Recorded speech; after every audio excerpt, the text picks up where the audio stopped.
지금 논의되고 있는 대장동 개발은 민간 개발 특혜 사업을 막고 무려 5,503억 원을 시민의 이익으로 환수한 모범적인 공익 사업입니다.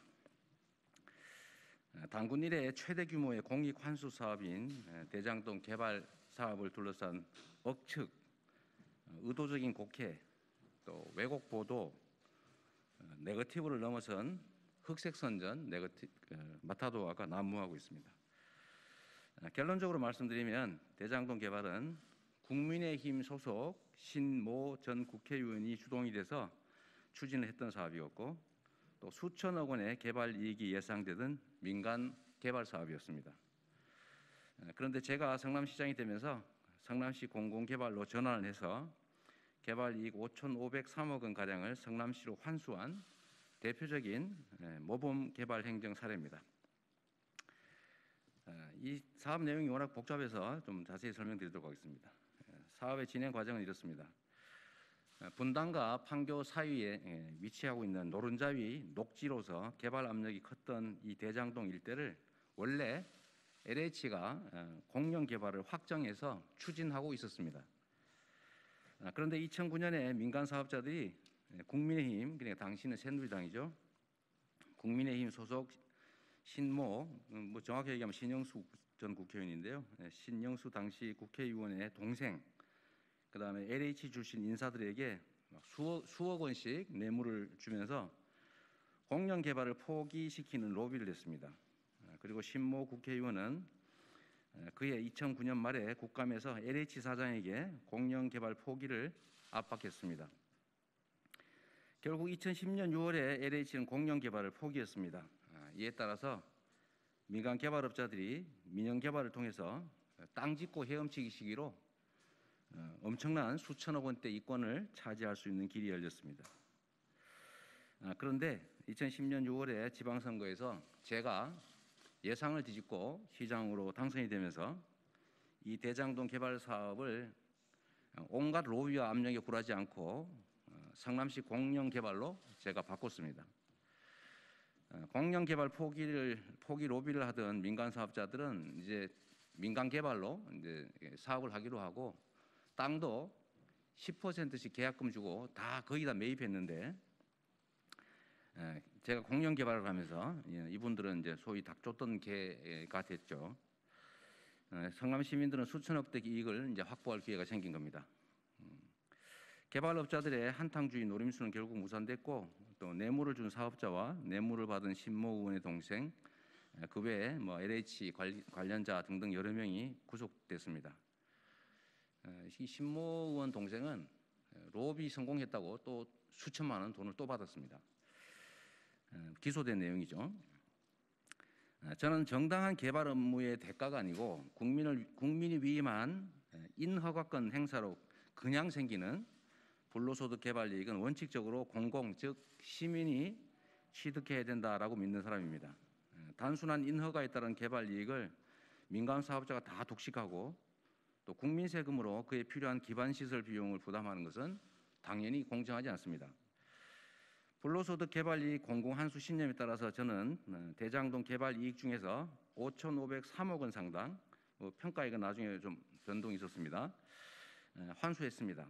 구체적 내역을 보면 사업자가 2,761억 원을 들여서 성남시 1공단 공원 조성 사업을 책임지고 하기로 했고 920억 원으로 추산되는 사업지 인근의 터널 공사 등을 책임지기로 했습니다. 또 당시 1,822억 원으로 추산된, 현재는 훨씬 2천 몇백억씩 됩니다. 추산된 대장동 A 11블럭 임대 부지를 무상으로 제공하는 그런 조건이었습니다. 공영 개발을 결정하긴 했는데 성남시가 직접 1조 원이 넘는 토지 매입부를 조달할 수가 없어서 직접 사업을 수행할 수는 없었고, 성남시 산하기관인 성남도시개발공사도 역시 자금 여력이 부족하고 또 사업 시행을 직접 수행할 능력이 문제가 될 수 있기 때문에 직접 사업을 수행할 수는 없었습니다. 이에 따라서 성남도시개발공사는 자금 조달을 하거나 또 사업 수행을 하고 또 사업이 잘 안 될 경우 위험 부담을 할 민간 사업자를 공모해서 특수목적법인을 신설한 다음에 이를 통해서 개발 사업을 하기로 했고, 그리고 민간 사업 참여 희망 컨소시엄 중에서 성남시에 확정된 이익을 가장 많이 확실하게 보장할 사업자를 공모했습니다. 이 공모에 하나은행 주관의 컨소시엄, 또 산업은행 주관의 컨소시엄, 메리츠증권이 주관하는 컨소시엄, 이 세 개의 컨소시엄이 공모에 응했는데, 이 중에서 5,503억 원 상당의 개발이익 환수를 보장하는 하나은행 주관 컨소시엄을 민간 참여 사업자로 선정했고, 그래서 참여 사업자는 50% 마이너스 1주, 성남도시개발공사는 50% 플러스 1주를 투자해서 성남의 뜰이라는 특수목적법인을 설립했는데, 이건 뭐 아시다시피 페이퍼 컴퍼니입니다. 설립했고, 화천대유라고 하는 회사는 투자사들이 합의로 이 사업을 위해서 새로 만든 자산관리회사입니다. 사업 참여 경황과 회사 구성 내역을 제가 설명을 드리겠습니다. 사업을 참여한 하나은행 컨소시엄의 구성원들은 하나은행, 기업은행, 국민은행, 동양생명, 하나자산신탁 이렇게 5개의 금융기관이었습니다. 신설한 특수목적법인 SPC의 그 성남의 뜰이라는 이름인데요. 여기 주주들은 당연히 50% 플러스 1주를 가지고 있는 의사결정권을 가지고 있는 성남도시공사, 그리고 50% 마이너스 1주를 가지고 있는 5개 투자사, 그리고 투자사들이 합의해서 만든 자산관리회사인 화천대유, 이렇게 주주가 구성되어 있습니다. 화천대유라고 하는 회사는 그 세법상 PFV, 즉 프로젝트 금융투자회사이기 때문에 비용 지출이 불가능하다고 하고, 그래서 이 투자 5개 회사가 이 사업 시행을 위해서 합의해서 새로 만든 자산관리회사입니다. 그리고 당연히 합의에 따라서 이 자산관리회사도 SPC의 주주가 됐습니다. 이 화천대유의 주주와 그 자회사의 내역은 투자금융기관들이 합의해서 만든 것이고, 구체적인 내용을 발표하고 있지 않기 때문에 그들만 알 수 있는 내용이고 아무도 내용을 모릅니다. 이 사업의 투자 사업비는 대개 약 1조 5천억 원 정도가 들었습니다. 그 성남시와 민간 투자자들의 약정 내용은 이렇습니다. 민간 투자사가 모든 사업 비용을 부담하고 모든 개발 사업을 전담하고 모든 위험 부담을 한다. 그리고 성남시 이익 5,503억 원을 확정해서 보장을 하고 남는 거는 본인들이 취득한다. 뭐 손해 보면 당연히 본인들이 손해를 감수하는 겁니다. 그리고 잔여 이익이 있을 때 민간 투자기관 간 내부 이익 배분은 당연히 저희로서는 알 수 없습니다. 알 필요도 없습니다. 이익의 일정 비율을 환수 이익으로 정할 경우에, 비율로 정할 경우에는 비용이 많다고 부풀리는 부정이 발생할 수 있고, 또 공직자들에게 로비를 해가지고 그 성남시 몫을 줄이려는 시도가 있을 수 있어서 말썽이 날 가능성이 있기 때문에 성남시의 환수 이익은 사전에 미리 금액과 사업을 확정하고 또 최우선 보장하기로 그렇게 인허가 조건에 명시했습니다. 또 혹시나 인허가를 조건으로 성남시에 과도한 그 이익을 요구했다고 해서 소송을 할 가능성이 있기 때문에 이 가능성을 봉쇄하기 위해서 이익 환수 약정에 대해서는 제소하지 않는다라는 특약을 하고 이제 제소전 화해를 하기로 했습니다. 이게 제가 변호사이기 때문에 나중에 딴소리 할 경우를 대비해서 다 이렇게 만들어 놨던 겁니다.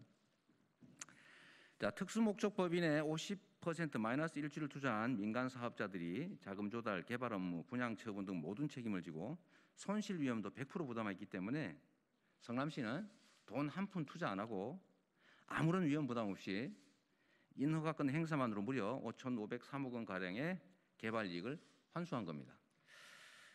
성남시의 확정 이익을 확보하기 위한 장치들을 이렇게 만들었습니다. 성남시는 특수목적법인에 참여할 민간 컨소시엄과 계약을 하면서 이익의 안정적 환수를 위해서 여러 가지 안전장치를 만들었습니다.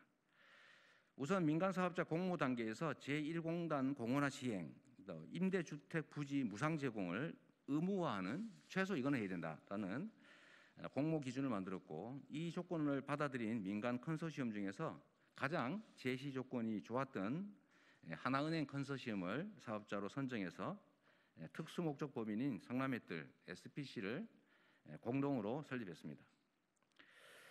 개발 사업 중에 개발이익 추가 환수를 했습니다. 이게 이제 최초 공모에는 없던 내용인데 저희가 사업 시행을 진행 과정을 보니까 또 부동산 가격도 많이 오르고 민간 투자사들 이익이 너무 많다라는 판단이 들어서 제가 지시를 해가지고 인가 조건을 변경해서 성남시가 원래 해야 될 사업 부지 외에 기반 시설, 뭐 판교와 연결되는 터널 공사, 뭐 이런 것 등등을 하도록 제가 강제했습니다. 뭐 사업자들의 반발이 좀 있긴 했지만 그걸 통해서 그때 당시 추산 금액으로 약 920억 원이 든다는 그 사업을 성남시 예산 부담을 줄인 것이죠. 역시 추가 이익을 제가 확보했습니다. 이것은 지난 선거법 관련 수사와 재판 과정에서 다 밝혀진 내용입니다. 그리고 이 사업에 대해서는 당연히 혹시 이재명 시장이 뒤로 혹시 뭘 챙기지 않았을까 하는 수사, 내사를 여러 차례 한 걸로 알고 있습니다. 아시다시피 저는 당시 이제 박근혜 이명박 정부 하에서 나흘에 사흘꼴로 압수수색 수사 감사 조사를 받았다는 거 말씀드립니다. 제가 이게 조금이라도 관계가 있었으면 이 자리에 있겠습니까? 이거 수사할 줄 제가 알았습니다. 미리 다 예측했고. 자, 개발 이익의 환수의 모범 사례가 됐습니다. 안전하고 비용도 안 들고 이렇게 막대한 그 이익을 환수하는 공영 개발 방식은 대한민국 역사에 없던 기발한 정책이어서 개발 이익 환수를 원하는 지방자치단체의 재원 확보 방안의 롤 모델이 됐습니다. 개발 이익 환수를 원하는 지방자치단체의 벤치마킹이 이어지기도 했습니다. 경기도 역시 제가 취임한 이후에 이와 같은 개발 이익 환수를 제도화해서 시행하고 있습니다. 개발 압력이 높은 경기도 내 개발은 민간의 개발 이익 100%가 귀속되는 민간 개발 방식을 가급적이면 지양하고 공공개발, 아예 전부 공공에서 개발하거나 아니면 대장동 개발 방식을 본따서 공공과 민간 합동 방식의 공공개발을 추진합니다. 당연히 이익도 사전에 미리 확정하는 방식으로 추진하고 있습니다. 평택에서도 지금 하나 하고 있습니다. 참고로 이거 그냥 재미로 제가 말씀드리는 건데요. 이 사건과 관련해서 저를 검찰이 허위사실 공표로 했는데 제가 물론 1, 2, 3심에서 다 무죄 판결을 받았습니다. 기소 내용이 이렇습니다. 현금 아닌 이익을 받기로 한 거고 그 발언할 당시에 이익은 확정되긴 했는데 최종 기속된 건 아니지 않냐 라면서 제가 이게 개발 이익을 환수했다, 돈 벌었다 이렇게 표현한 게 허위사실이라는 거죠. 현금 아니지 않냐, 이익이지 않냐, 왜 현금 돈 벌었다고 했냐, 돈 벌었다 하는 돈은 현금이다, 거짓말이다. 또 아직도 완전히 이행된 게 아닌데 왜 과거형으로 벌었다, 환수했다라고 표현했냐라고 기소당한 겁니다. 참 어처구니 없는 일이었는데요. 하여튼 법원에서는 이거 말이 안 되는 소리다라고 해서 이제 1심부터 무죄 판결했습니다. 여하튼 기대했던 민영 개발이 좌초되고 개발 이익 상당 부분이 이제 시민 몫으로 돌아갔으니 불로소득을 노리던 이 한탕주의자들한테 제가 어떤 사람이었겠습니까? 눈에 가시였겠죠. 대장동 사업을 공영 개발로 전환하는 과정에서 당시에 성남시 의회가 여소야대로 당시 이제 새누리당이죠. 새누리당 의원들이 훨씬 많았는데 이분들의 심한 저항과 반대가 있었지만 시민들과 함께 이 사업을 결국은 관철해냈습니다. 제가 가장 자부심 갖는 사업입니다. 성남시 1년 예산이 그때 당시 한 2조 원 남짓, 2조 원 중반대였는데 제가 5,500억 원을 이렇게 만들어낸 거죠. 이거 말고 다른 것까지 하면 한 7천억 원을 넘게 제가 성남시 개발 이익을 회수했습니다. 성남시 재정이 좋아진 것은 이것도 한 이유가 되죠. 자, 허위사실 공표와 흑색선전 내용을 제가 한번 살펴보겠습니다. 이렇게 민영개발로 업자 배불리기에 들어갔을 개발 이익의 상당 부분을 안정적으로 확실하게 또 고액을 성남시가 공공환수했는데 이거 정치인들하고 언론들이 칭찬은 못할 망정 근거 없는 마타도식 네거티브를 하고 허위사실 유포를 언론 보도의 이름으로 자행을 하고 있습니다. 몇 가지 들어보면 일각에서 제가 마치 수의계약으로 특정 사업자를 지정했다고 하는데 아까 말씀드린 것처럼 이거 금융기관들 컨소시엄 3개를 공모해서 입찰 심사한 것입니다. 새로운 회사가 생긴 게 또 문제다 이렇게 주장하는데 원래 이런 특수목적법인은 새로 만드는 겁니다. 이 사업만을 위해서 만드는 걸 특수 목적 법인이라고 하죠. 특정 사업만을 위해서 만드는. 당연히 새로 만들죠.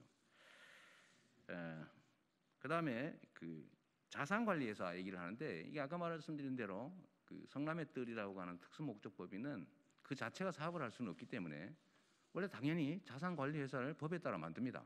당연히 새로 만들죠. 이게 마치 이상한 것처럼 해석하는 거는 그 제가 보기엔 무지해서 그런 건 아닌 것 같고, 아무리 생각해도 알면서 일부러 그런 것 같습니다. 자, 주주 구성은 민간 투자사는 다수의 재무 투자자와 또 이 현금을 제공하는 재무 투자자 말고 또 개발 사업자들이 참여를 합니다. 그렇게 구성되어 있어서 이 사업을 시행할 법인을 새로 만드는 것도 당연합니다. 자산관리회사의 실제 소유자는 이 투자회사들이 합의해서 만드는 겁니다.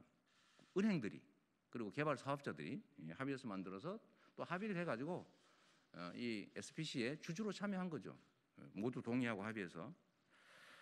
그리고 그 내용은, 그 내부 내용은 우리도 알 수 없습니다. 그게 개별 금융기관들의 또는 개발사업 참여자들의 영업 비밀인데 그걸 누구한테 알려주겠어요? 궁금하시면 저한테 혹시 이재명 거 아니냐 이런 의심하지 말고 그 금융회사를 가서 취재를 해야죠. 취재를. 그다음에 제 아들이 무슨 해당 특수목적법인 관련 기업에 취직했다? 이거 전혀 사실이 아닙니다. 이거 나 참 기가 막혀서. 근거가 우리 아들이 조그마한 소기업에 5명 있는 조그마한 소기업에 다닌다고 했더니 그 관련 회사가 5명이다. 이게 근거예요. 5명인 회사가 대한민국에 하나밖에 없습니까? 그리고 제가 알아보니까 5명이 아니고 4명 있더라고요. 4명. 우리 아들이 다니는 회사는. 어쨌든 황당무계합니다. 또 경기 주택도시공사 임원이 개발회사 임원이다. 이것도 전혀 사실이 아닙니다. 아예 이름까지 적시했던데 그분이 가만히 있을지 모르겠어요. 또 성남시장으로서 매일 수사, 감사, 조사에 시달리던 제가 이 불법 이익을 취하는 거 꿈도 꿀 수 없습니다.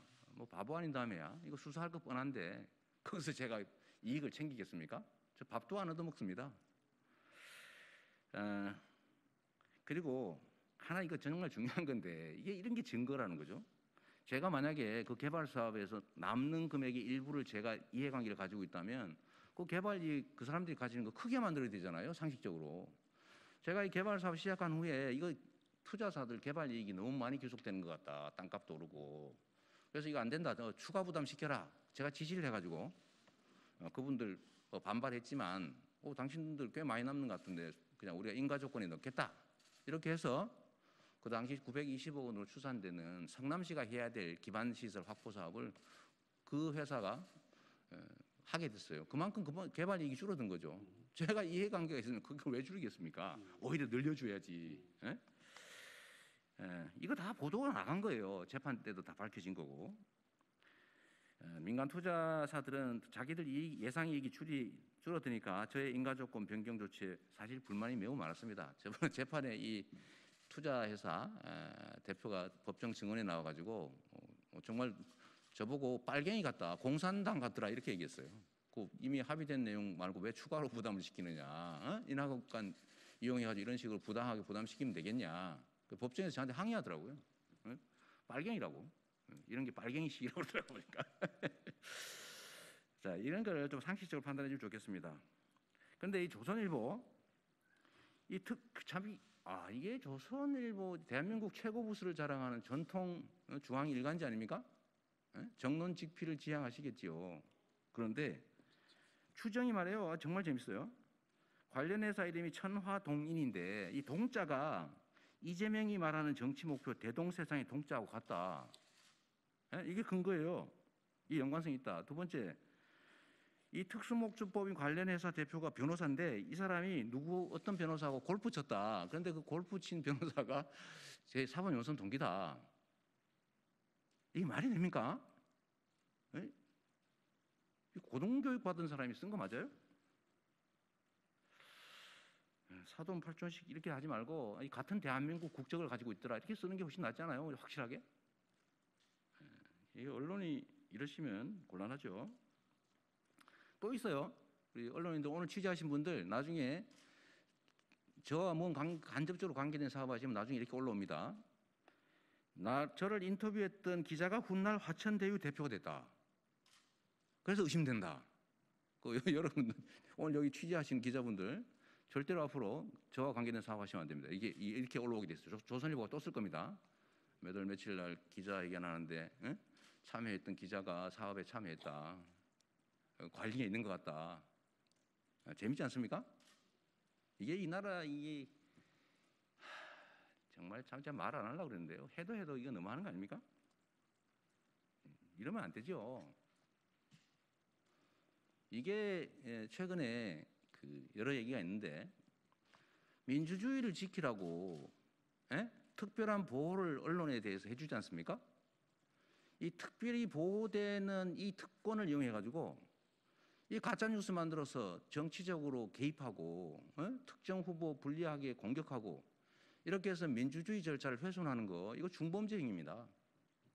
아니 개인들이 그러는 거 이해하지만 헌법에 의해서 민주주의 지키라고 주어진 특권을 헌법 질서를 파괴하고 이 대의 정치를 훼손하는 데 쓰면 엄정하게 제재해야죠. 이런 게 징벌배상해야 될 사유입니다. 징벌배상. 이러니까 국민들이 징벌배상하라고 하지요. 어쨌든 좀 깊이 생각할 부분이 있는 것 같습니다. 명색이 대한민국 최고 부수를 자랑하는 중앙일간지인데 이 억지도 이런 억지가 없습니다. 선거 때만 되면 온갖 소문이 난무하지만 그럴수록 헌법의 보호를 받는 언론으로서의 책임에 따라서 카더라를 남발하거나 빈약한 근거로 경감부회식의 의혹 확대, 가짜 뉴스를 할 게 아니라 정말 정론 직필하십시오. 허위사실 유포는 주권자의 판단을 흐리기 위해서 민주주의를 해칩니다. 민주주의를 지키라고 헌법이 부여한 특권을 이용해서 허위사실을 유포하고 민주주의를 해치는 것은 결코 용인할 수 없는 일입니다. 또 공영 개발에 참여한 민간 투자자 수익이 많다고 비판하시는데 아니 생각해 보십시오. 그럼 당시에 민간 개발하도록 허가했으면 더 5,503억 원도 그 사람들한테 귀속됐을 텐데 그러면 그 너무 많이 귀속됐다고 비난할 겁니까? 지금 각 중앙정부, 지방정부가 온갖 개발 사업 인허가 해주고 있는데 민간 개발로 거기서 생긴 이익 그러면 다 책임져야 됩니까? 비난받을 일입니까? 그 중에 일부라도 환수한 거를 잘 칭찬해야죠. 그래야 세상이 좀이라도 더 나아지지 않겠습니까? 또 지금도 수없이 이루어지는 개발 인허가로 개발 이익이 발생하는데 전액 환수 안 했다고 인허가 기간 한 번이라도 비난하는 일 있습니까? 없잖아요.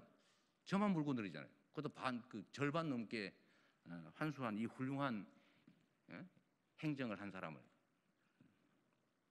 아마도 이런 식으로 하면요 이랬을 겁니다. 부동산 경기가 악화돼가지고 이 개발 사업이 실패해서 성남시에 주로 5,503억 원 주고 나니까 남는 거 없어 손해봤다 이러면 아마도 그 성남시 이익 환수하느라고 횡포 부렸다, 성남시가 갑질했다고 비난했을 거예요. 그러지 않았겠어요? 그거 도대체 어떡하라는 겁니까? 개발 이익 환수하지 말라는 거예요. 환수하라는 겁니까? 언론이 이러면 안 되죠. 잣대가 하나라야지.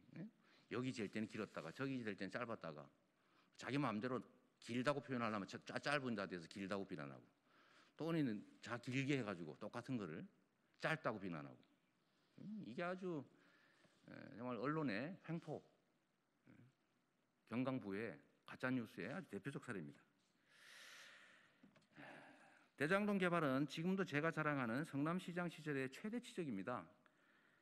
그때 김인영 개발을 방치했더라면 정치 로비 성공으로 정치권과 개발업자의 결탁은 더 강화됐을 거고 또 업자들은 5,503억 원을 더한 더 많은 개발 이익을 누렸을 것이고 우리 성남 시민들은 세금으로 더 많은 부담을 했겠지요. 저는 모진 외압을 견뎌내고 뚝심 있게 이 공영 개발을 밀어붙여서 성남 시민의 이익 5,503억 원을 확보했습니다. 제가 벌었습니다 그랬더니 또 기소할까 싶어서 확보했습니다라고 표현 바꿨습니다. 로비에는 성공했지만 개발 이익은 누리지 못한 이들은 저를 원수쯤으로 생각하고 지금도 아마 엄청나게 원망하고 있을 겁니다. 다 감옥 가고 다 망했을 테니까요. 부당이득 노리면 이렇게 망해야 되는 거 아니겠어요? 다 규칙대로 상식에 따라서 자기가 노력한 만큼의 대가를 받아야지 범죄 행위 저지르고 뇌물 주고 사업권 뺏어가지고 땅 짓고 헤엄치기 하고 이거 못하게 막아야지. 못하게 막은 저를 비난하면 되겠어요. 아무리 세상이 앞뒤가 없는 세상이기로. 그냥 어디 일베 게시판에서 쓴 거면 이해를 하겠습니다. 명색이 정치인이라는 분들이, 명색이 언론이라는 분들이 이렇게 네거티브하고 흑색선전하고 가짜뉴스 뿌리고 이러면 나라의 미래가 제대로 되지 않게 됩니다. 국민을 위한 개혁은 그 개혁 정책의 효율의 크기만큼 큰 저항이 따른다는 거 제가 절감합니다. 정치는 정책 아이디어 경진대회가 아닙니다. 무수히 존재하는 정책 중에서 가장 효과적인, 즉 반대로 얘기하면 가장 저항이 큰 개혁 정책을 과감하게 선택하는 용기, 그리고 반발을 무릅쓰고 그 개혁 정책을 실천해서 성과를 내는 강력한 추진력이 정치인의 가장 큰 자산이다라고 말씀드린 이유입니다. 할 수 있는 일이 많아요. 제가 기업 유치하면은 기업 유치를 하는데 이익을 줘야지 이익도 없이 기업을 납치해 오란 말입니까? 제가 다음에 이 얘기도 한번 따로 드리도록 하겠습니다. 그 용기와 추진력이 저로 하여금 기초단체장, 광역단체장이라는 작은 도구로도 큰 성과를 내게 한 것입니다. 또 그 성과를 인정한 다수 국민의 평가와 기대가 저를 지금의 이 자리까지 오게 했습니다. 말은 없지만 언제든지 행동하는 1억 개의 눈 그리고 귀, 5천만 개의 입을 가진 국민의 집단 지성을 믿고 앞으로도 해야 할 일을 저항과 반발, 공격을 무릅쓰고 계속 해 나가도록 하겠습니다. 조선일보와 장기표 씨에게 공식적으로 요구합니다. 첫째, 조선일보는 민주당 경선과 대한민국 대통령 선거에서 손을 떼세요. 정치 개입하지 마십시오. 이 선거에 영향을 주려고 일부러 가짜뉴스 만들어가지고 뿌리는 거 아닙니까? 대선 후보인 저에 대한 경강부회식 마타도와 보도는 공직선거법이 정한 후보자 비방죄에 해당됩니다. 그리고 선거에 심각한 영향을 미치는 행위입니다. 조선일보는 언론의 선거 중립 의무를 상기하고 정론 집필하시고 경선과 대선 개입을 즉각 중단하시기 바랍니다. 장기표 씨는 공개 사과하십시오. 기본과 상식을 벗어난 무책임한 행위에 대해서 책임을 묻는 게 마땅한데 그래도 한때 이 나라 민주주의를 위해서 헌신하신 선배인 점을 고려해서 기회를 드립니다. 공개 사과하시면 더 이상 문제 삼지 않겠습니다. 그런데 공개 사과하지 않으시면 그 후에 발생하는 모든 일은 본인의 책임이라는 사실을 기억해 주시기 바랍니다. 네, 질문 응답은 나가서 하도록 하겠습니다. 고맙습니다.